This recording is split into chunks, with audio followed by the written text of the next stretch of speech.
어느 햇살이 내리쬐는 언덕에는 시간이 멈춘 버려진 안식처인 요양원이 자리하고 있습니다. 그곳에는 흐리멍텅한 눈빛과 고독에 짓눌려 있는 어떤 할아버지가 휠체어에 의지해서 앉아 있습니다. 이 할아버지를 찾아온 가족은 최근 몇 달간 전혀 없었습니다. 왜 그럴까요? 가족이 없는 걸까요? 아닙니다. 처음에는 가족들이 꾸준히 찾아왔었습니다. 시간이 지나자 보이지 않게 되었습니다. 이 할아버지는 쓸쓸히 혼자서 죽을 날만 기다려야 할까요? 안녕하세요, 책거리입니다. 구독과 좋아요는 말씀을 전하는데 큰 힘이 됩니다. 오늘은 요양원에 혼자 있으면서 아무도 찾아오지 않는 어느 할아버지의 사연을 들려드리도록 하겠습니다. 이분은 결국 돈 때문에 이렇게 되었는데요. 이런 말년을 보내지 않기 위한 방법도 뒤에서 얘기해 보겠습니다. 이 이야기를 여러 번 듣고 주변에 공유해 주시길 바랍니다. 그렇다면 더 이상 이와 같은 비참한 일은 생기지 않을 것입니다. 할아버지의 사연.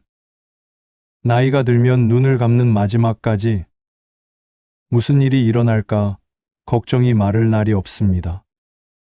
어떤 사람은 재산은 먹고 살 만큼 모았으나 질병으로 고통받아 돈을 쓰지도 못하고, 어떤 사람은 사기를 당해 고생하여 모은 재산을 다 날려 당장 하루하루 생계 유지하기도 어렵습니다. 또 다른 사람은 많은 재산을 모았지만 자식들이 재산 갈등으로 고통받기도 합니다. 나는 어려서부터 신문팔이 구두 닦기 안 해본 것이 없습니다. 결국은 시장에서 옷장사로 돈을 벌어 자식들 키우고 시집 장가 보내고 했는데 그만 덜컥 간암에 걸렸습니다. 의사가 6개월밖에 못 산다고 해서 처음엔 눈앞이 깜깜했습니다. 하지만 자식들은 내 건강보다는 오직 재산에만 관심을 두었습니다. 그리고 재산 분배 문제로 싸우는 모습까지 보면서 내가 돈만 버느라 자식들을 잘못 키웠구나 크게 반성했습니다. 그래서 마지막으로 몰래 재산 정리를 하고 스스로 요양원에 들어왔습니다. 처음엔 가족들이 와서 나의 환심을 사면 돈을 받을 수 있을 줄 알고 계속 찾아왔습니다. 하지만 나는 그럴 생각이 전혀 없었습니다. 그러다 보니 아이들은 실증이 나서 더 이상 찾아오지 않게 되고 나는 여기서 홀로 죽을 날만 기다리고 있는 것입니다. 이 이야기를 듣고 나니 어떠신가요? 참 돈이라는 게 무섭다는 생각이 듭니다. 돈이 뭐길래 키워준 어버이를 버리게 하는 걸까요? 여기 이 할아버지는 그나마 돈이라도 있었지만 가난하여 돈 없이 늙어가고 있는 사람들은 얼마나 비참한 노후를 보내고 있을까요? 이런 노인을 위한 기초연금은 지금 어떤지 현실을 알려드리도록 하겠습니다. 최근 국민연금연구원에서 지금 노후 생활을 하고 계시는 분과 앞으로 노년이 다가올 중년들에게 대단히 중요하면서 매우 심각한 내용의 보고서를 발표했습니다. 노인 빈곤율이 많이 개선되었다는 내용입니다. 얼핏 들으면 좋은 게 아니냐고 생각할 수 있지만 왜 개선되었느냐 하는 내용을 보아야 합니다. 노인 빈곤율은 65세 이상 되는 분들 가운데 본인의 월 소득이 전체 인구 중 평균 소득의 절반 이하인 분들의 비율을 노인 빈곤율이라고 합니다. 빈곤율이 개선된 이유는 무엇일까요? 바로 너무 가난한 사람은 스스로 목숨을 끊기 때문입니다. 이게 21세기 선진국의 대열에 합류한 대한민국의 어두운 현실입니다. 보건소에서 조사한 결과에 따르면 나이가 들수록 더 가난해진다고 합니다. 특히 85세 이상부터는 빈곤율이 오히려 더 증가했다라는 사실을 발표했습니다. 거기에 대한민국의 인구, 피라미드 구조상, 고령화 속도가 세계에서 가장 빠르기 때문에 이런 노인들의 빈곤 문제가 앞으로 더 심해질 것입니다. 거기다가 요즘 뉴스를 보면 국민연금도 고갈될 위험에 처해 있다고 합니다. 노령 인구를 국가 재정으로 떠받쳐야 하는데 고갈되어 버리면 아래 세대에게 부담을 더 줄 수밖에 없습니다. 중노년 입장에서는 내가 키운 자식 세대인데 부담을 더할 수도 있는 것 아니냐라고 생각할지 모르지만 더 부담해야 하는 입장에서는 전혀 그렇게 생각하지 않는 게 현실입니다. 따라서 점점 더 돈 때문에 사회적인 문제가 생기고 세대 간의 갈등이 커질 가능성이 높습니다. 이런 혼란 속에 휘말리지 않으려면 어떻게 해야 할까요? 철저하게 개인이 준비하는 것이 매우 중요합니다. 은퇴 이후의 자산 관리는 필수입니다. 65세부터 은퇴한다고 해도 100세 시대에 30년은 더 살아야 합니다. 30년은 말이 쉽지 대단히 깁니다. 거꾸로 생각해 보면 65세는 30년 전에 35세였습니다. 그렇기 때문에 65세부터 또 30년은 엄청나게 긴 세월입니다. 나는 85세가 넘으면 죽을 거야 라고 다들 생각하지만 어떻게 그게 마음대로 되겠습니까? 오래 살려면 당연히 돈이 있어야 합니다. 그래서 우스갯소리로 돈이 나보다 오래 살아야 한다는 얘기가 있는 것입니다. 내가 100살을 산다면 돈은 120살은 살아야 합니다. 그러기 위해선 우선 은퇴를 하고 나서도 다른 일을 하는 게 좋습니다. 노인 빈곤율이 아까 개선되었다고 했는데 2011년도 49%에서 10년 후 2022년에는 39%로 약 10% 정도 떨어졌다고 합니다. 첫 번째 이유는 입에 담기 힘들 정도로 안타까웠습니다. 하지만 또 다른 이유가 있습니다. 노동, 활동이 활발한 세대가 노인이 되었기 때문입니다. 지금 우리 주변에 보면 60세는 말할 것도 없고 65세, 70세까지도 일하시는 분들이 많습니다.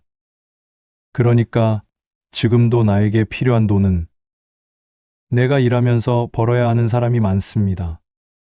어떻게 생각하면 슬프다고 볼 수 있지만 그래도 나이가 들어서도 일을 할 수 있음에 감사하고 또 일을 해야 삶의 활력소가 되지 않을까 생각합니다. 그리고 기초연금이 인상된 것도 영향을 미쳤다고 합니다. 그런데 앞서 말씀드렸듯이 국민연금도 고갈 위기에 처해 가는데 국가의 재정으로 운영되는 기초연금이 계속 보장될까요? 보장이 안 될 가능성이 높다고 생각합니다. 그렇기 때문에 철저히 준비해서 연금을 최대한 받고 이를 굴려서 은퇴 자산을 잘 마련해야 합니다. 이것이 노후에도 부의 불평등을 유발할 가능성이 매우 큽니다. 우리나라 노인은 소득 중에서 일을 해서 벌어들이는 소득이 전체에서 42.%라고 합니다. 총 100만 원을 벌면 42만 8천 원은 일을 해서 벌고 있다는 뜻입니다. 미국은 24.7%, 영국은 10% 정도밖에 안 된다고 합니다. 따라서 서양의 선진국들은 생계에 꼭 필요해서 일을 하기보단 소일거리로 하고 실질적인 소득은 연금으로 받는다는 뜻입니다. 얼핏 보면 너무 부럽지만 국적을 바꿀 수 없진 않습니까? 그러므로 일은 계속 하되 연금이나 다른 자산을 더 잘 굴려야 합니다. 특히 베이비 부머 세대의 은퇴가 현실이 되고 있는 지금 10년 후가 되면 나라 전체의 노인이 가장 많아질 것입니다. 그렇다면 노인들 사이에서도 경쟁이 벌어질 수 있기 때문에 노인의 부익부빈익비는 커질 것입니다. 국가가 도와주기엔 한계에 다다르고 있으므로 나이가 들수록 자산을 철저히 관리하셔야 합니다. 고령화 사회에서 은퇴 자산의 핵심은 무엇일까요? 바로 60대까지 모은 자산입니다. 이것을 잘 굴리는 것이 중요합니다. 보통 30년이면 물가가 2배 정도 늘어난다고 합니다. 따라서 지금 돈을 그대로 유지하는 것이 아니라 최소 2배는 만들어야 한다는 뜻입니다. 연금, 연금보험, IRP, 또 연금펀드, 퇴직연금 등을 잘 알아보고 전략을 짜야 합니다. 연금 자산 인출 전략이라고 하는 것이 있는데 이것은 돈을 쓰면서도 남아있는 돈을 계속 굴려 돈의 실질 가치를 유지할 수 있게 하는 전략입니다. 이것들을 잘 찾아서 공부해 놓으셔야 합니다. 이 내용들을 한번 더 정리해 보도록 하겠습니다. 은퇴 이후에 자산 관리가 훨씬 중요해지고 있다. 고령화 시대 노후를 살아가는 그 시간은 매우 길다.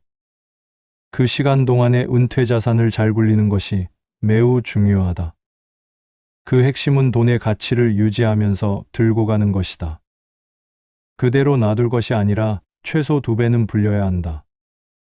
그러기 위해선 먼저 은퇴 전까지 종잣돈을 만든 뒤 내가 받는 연금도 불어나는 그런 방법을 찾아봐야 한다.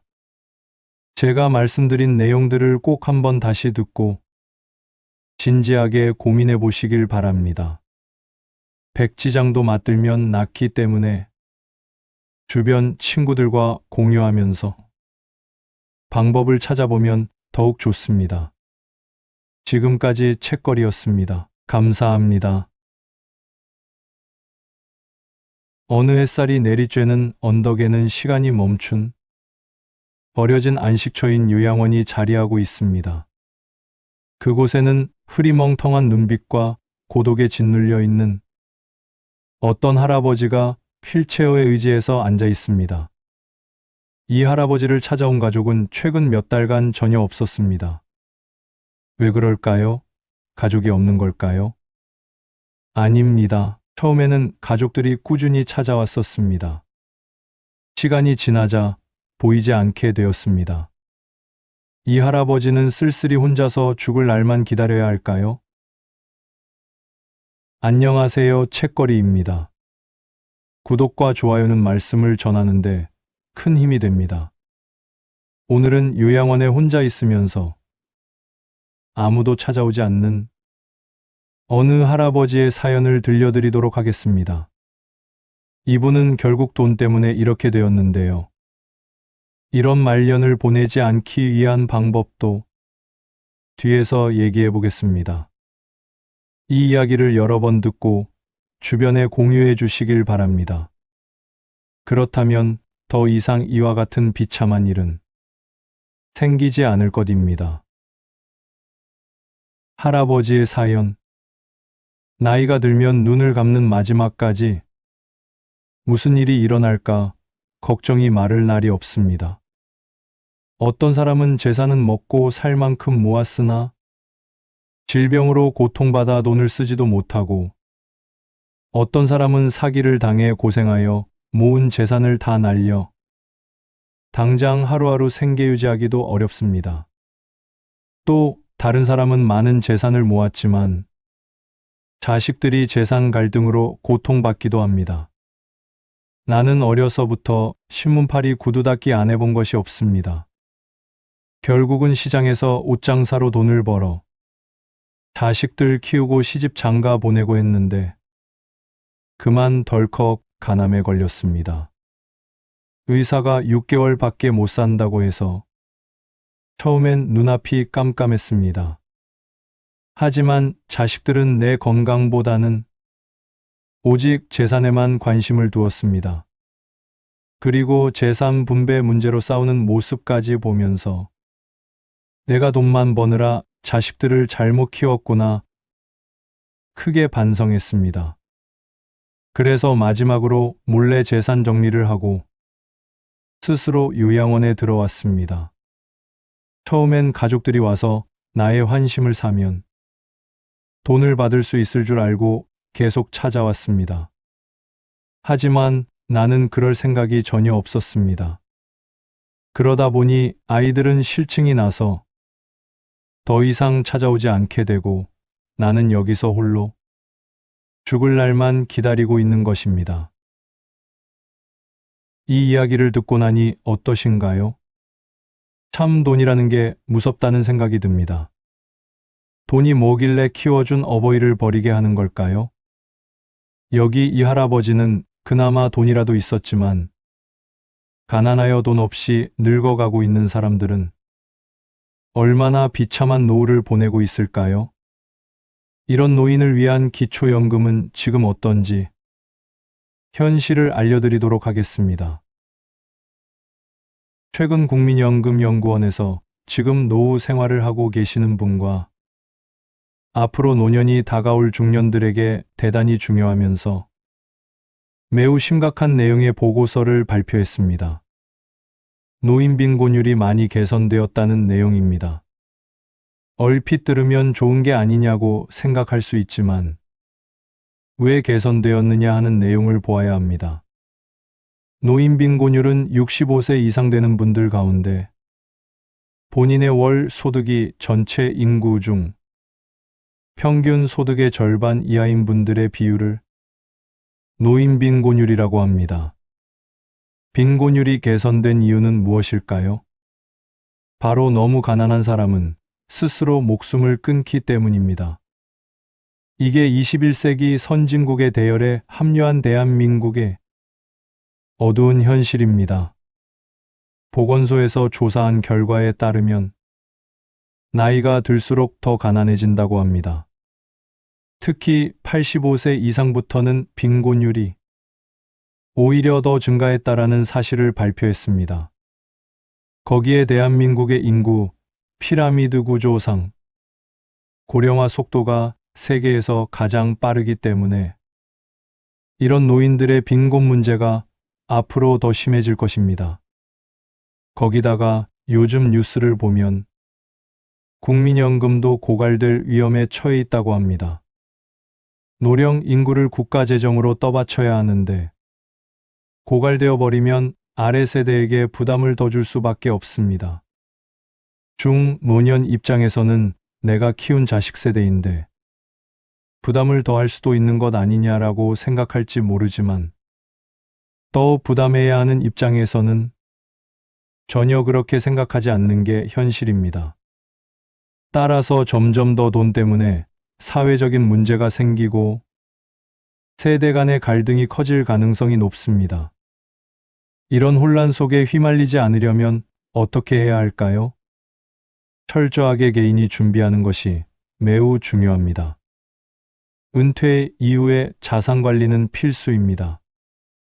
65세부터 은퇴한다고 해도 100세 시대에 30년은 더 살아야 합니다.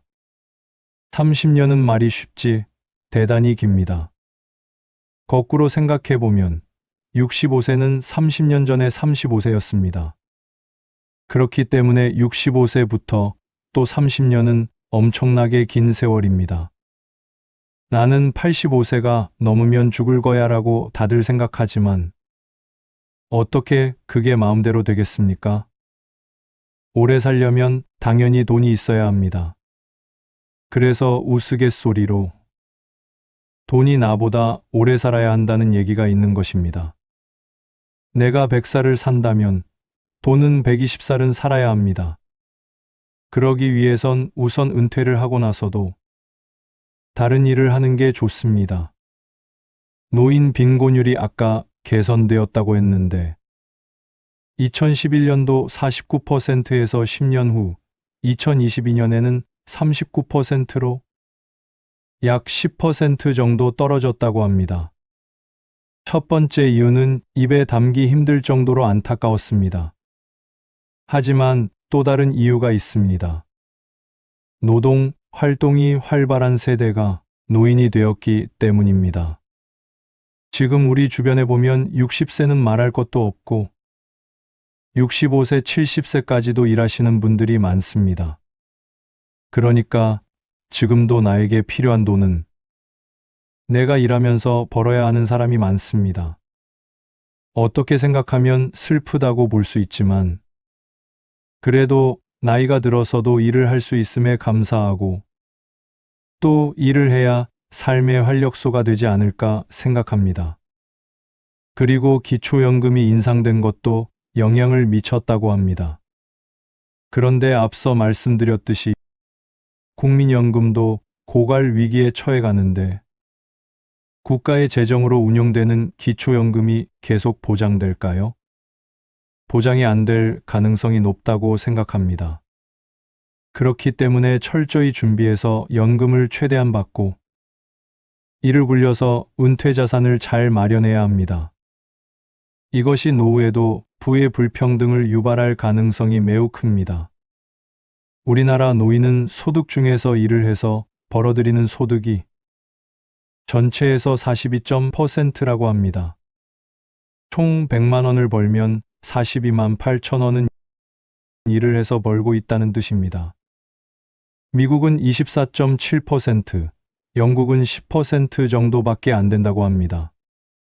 따라서 서양의 선진국들은 생계에 꼭 필요해서 일을 하기보단 소일거리로 하고 실질적인 소득은 연금으로 받는다는 뜻입니다. 얼핏 보면 너무 부럽지만 국적을 바꿀 수 없진 않습니까? 그러므로 일은 계속 하되 연금이나 다른 자산을 더 잘 굴려야 합니다. 특히 베이비 부머 세대의 은퇴가 현실이 되고 있는 지금 10년 후가 되면 나라 전체의 노인이 가장 많아질 것입니다. 그렇다면 노인들 사이에서도 경쟁이 벌어질 수 있기 때문에 노인의 부익부빈익비는 커질 것입니다. 국가가 도와주기엔 한계에 다다르고 있으므로 나이가 들수록 자산을 철저히 관리하셔야 합니다. 고령화 사회에서 은퇴 자산의 핵심은 무엇일까요? 바로 60대까지 모은 자산입니다. 이것을 잘 굴리는 것이 중요합니다. 보통 30년이면 물가가 2배 정도 늘어난다고 합니다. 따라서 지금 돈을 그대로 유지하는 것이 아니라 최소 2배는 만들어야 한다는 뜻입니다. 연금, 연금보험, IRP, 또 연금펀드, 퇴직연금 등을 잘 알아보고 전략을 짜야 합니다. 연금 자산 인출 전략이라고 하는 것이 있는데 이것은 돈을 쓰면서도 남아있는 돈을 계속 굴려 돈의 실질 가치를 유지할 수 있게 하는 전략입니다. 이것들을 잘 찾아서 공부해 놓으셔야 합니다. 이 내용들을 한번 더 정리해 보도록 하겠습니다. 은퇴 이후에 자산 관리가 훨씬 중요해지고 있다. 고령화 시대 노후를 살아가는 그 시간은 매우 길다. 그 시간 동안에 은퇴 자산을 잘 굴리는 것이 매우 중요하다. 그 핵심은 돈의 가치를 유지하면서 들고 가는 것이다. 그대로 놔둘 것이 아니라 최소 2배는 불려야 한다. 그러기 위해선 먼저 은퇴 전까지 종잣돈을 만든 뒤 내가 받는 연금도 불어나는 그런 방법을 찾아봐야 한다. 제가 말씀드린 내용들을 꼭 한번 다시 듣고 진지하게 고민해 보시길 바랍니다. 백지장도 맞들면 낫기 때문에 주변 친구들과 공유하면서 방법을 찾아보면 더욱 좋습니다. 지금까지 책거리였습니다. 감사합니다.